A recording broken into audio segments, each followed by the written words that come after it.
किसान बाउंड्री करके खेती नहीं कर सकता है। अगर बाउंड्री करने जाएगा तो फिर उसका लागत बढ़ जाएगा। तो खेती में पूरा गांव मिलके, हम लोग जैसे गांव में होता था कि बैगन का खेत है तो 5 लोग पारा पारी जाते थे कि 2 घंटा तुम बैठेगा, फिर वो चला गया, फिर 2 घंटा तुम बैठेगा, 2 घंटा तुम बैठेगा, तो पूरा खेत देखेगा। अभी है कि अपने खेत में ही हम सब व्यस्त हैं कि मेरा खेत में हो जाए, दूसरा का खेत में क्या हो रहा है हमको नहीं मतलब। तो खेती एक आर्थिक समस्या नहीं है, एक सामाजिक व्यवस्था है। जिस भी खेत गांव में मुखिया ठीक है, ग्राम प्रतिनिधि ठीक है, ईमानदार है, योजनाएं पहुंच रही हैं, वहां पर खेती में समस्या नहीं है। तो व्यक्ति गरीब हो या अमीर हो, खाना नहीं छोड़ेगा। लेकिन किसानी में अब हम लोग को मन नहीं लगता है कि बहुत मुनाफा नहीं है, घाटे का सौदा है, पूंजी बहुत चाहिए, खेती करने का मन नहीं करता है। तो धीरे धीरे किसानों की संख्या बहुत कम हो गई है। तो कम हो गई है तो इससे क्या होगा कि अब जो बचेंगे किसान, उनको सम्मान मिलेगा धीरे धीरे, क्योंकि उन्हीं के वजह से हम सभी को अब खाना मिलेगा। क्योंकि अगर किसान नहीं रहेंगे तो हम लोग को खाना भी नहीं मिलेगा। तो आज से लगभग 15-20 साल बाद पूरे विश्व में एक युद्ध का माहौल हो सकता है और उसका कारण होगा खाना। ठीक है, अभी गेहूं का दाम बहुत बढ़ गया था, बहुत ज्यादा बढ़ गया था गेहूं का दाम, और किसानों को फायदा हो रहा था। उसका यही कारण था कि रूस और यूक्रेन का युद्ध हो रहा था। तो जब भी देश के बीच में युद्ध होगा तो लोग का खाना कभी बंद नहीं होगा, चाहे लड़ाई हो, चाहे शांति का माहौल हो, चाहे कोई भी माहौल हो। तो किसान ही ऐसा होगा जो सबका पेट भरता है। अभी तक उसको सम्मान नहीं मिल रहा था, लेकिन अब मिलेगा, क्योंकि संख्या बहुत कम हो गई है। जहाँ भीड़ होता है उसका सम्मान नहीं होता है, सही बात है। लेकिन जहाँ कुछ लोग करेंगे खेती, वैज्ञानिक तरीके से करेंगे खेती और अच्छा पैसा कमाएंगे। आप धान कर रहे हैं, 1200 रुपए 1300 रुपए क्विंटल से ज्यादा नहीं मिलता है, ठीक है। लेकिन एक अमरूद के पेड़ में अगर कहें तो 40 किलो अमरूद निकलता है, और अमरूद का खेत में दाम है 50 रुपए किलो, ठीक है। तो आप समझ लीजिए कि 2000 रुपए से 1000 रुपए से 2000 रुपए तक एक अमरूद का पेड़ पैसा देता है, जो आपका 1 क्विंटल धान पैसा देता है। तो समझना यह है कि जो चीज पैसा नहीं दे रहा है उसको धीरे धीरे खाने भर करना है, उसको बेचने के लिए ना करें। हम लोग जो देखते हैं या समझते हैं कि वैसा ही फसल उगाना है जो ज्यादा पैसा लगा के दे, जिसमें लेबर का खर्च धीरे धीरे कम हो। अभी आप देखिएगा ट्रैक्टर की बहुत मारामारी है, और ट्रैक्टर जो है वो गोबर नहीं देता है। पहले बैल से खेती होता था, तो बैल और गाय वो गोबर दे रही है, माने खाद घर का है।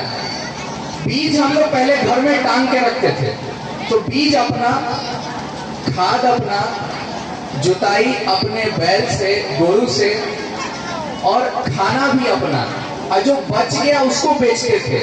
अभी क्या कर रहे हैं, यूरिया डीएपी खरीदते हैं, ट्रैक्टर का भाड़ा देते हैं, बीज बाजार से खरीदते हैं, और एक ही फसल करते हैं धान, और खाना खरीद के खाते हैं, ठीक है।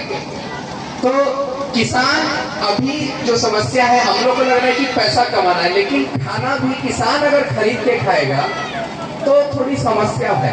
कि 4-5 राज्य हम लोग घूमे हैं और अच्छे किसानों से मिले हैं, ऐसे ऐसे किसान से भी मिले हैं जो 1 एकड़ में 2 लाख रुपए 3 लाख रुपए भी कमा रहे हैं। और ये कोई माने सपने जैसा नहीं है, ये समझने वाली बात है। जैसे एक पौधे का कैलकुलेशन मैं आपको बताता हूँ। एक पौधे का, एक पपीता का पेड़ में 20 किलो पपीता होता है, कम से कम 20 किलो पपीता, ठीक है।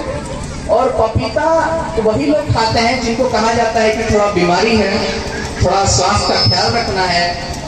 तो पपीता 20 रुपए से नीचे नहीं जाता है, ठीक है।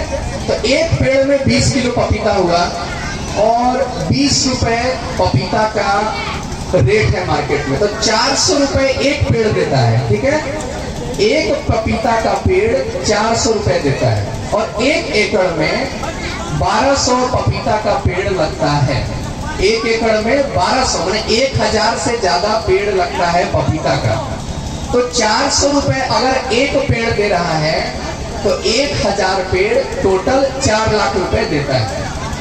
लागत लगाते हैं अगर कि पौधा खरीद के लाएंगे, खाद लगेगा, जुताई कर रहे हैं, लेबर का खर्चा है, घास का खर्चा है, तो 1 से 1.5 लाख रुपए जो हम बोलते हैं 2 लाख रुपए तक खर्च जाता है। तो शुद्ध मुनाफा जो है, प्रॉफिट जो है वो 2 लाख रुपए तक जाता है।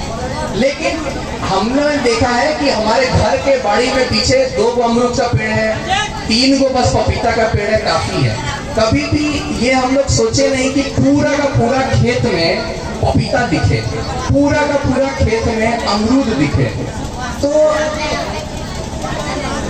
नई खेती में अगर उतर रहे हैं तो ऐसा नहीं है कि वो कठिन है। सीखने के लिए आप दूसरे अच्छे किसान के खेत जाकर देखिए और जरूर सीखिए वो चीज जो ज्यादा कमा के देता है। हम मड़ुआ क्यों नहीं करते हैं? क्योंकि मड़ुए से ज्यादा धान में कमाई है, तो धान से ज्यादा दूसरे फसल में कमाई है। तो उस तरह की चीजें अगर हम सीखते हैं, हमारे पास टाड़ भी है, बहिहार भी है, बहुत प्रकार के खेत हैं।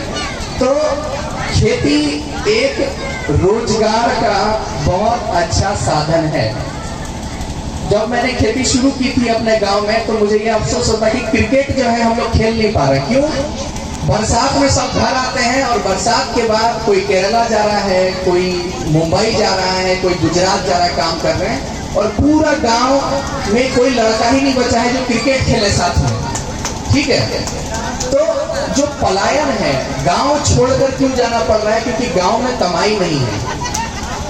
तो गांव में अगर हम रहते हैं तो अपने माँ पिता का भी ख्याल रखते हैं, अपने भाई का भी ख्याल रखते हैं, और गांव छोड़ के जाते हैं तो परेशान रहते हैं कि गांव में क्या हाल हो रहा होगा। न्योता नहीं जा पाते, कहीं शादी ब्याह है तो जा नहीं पा रहे। क्यों? क्योंकि बाहर दूसरा राज्य में काम कर रहे हैं।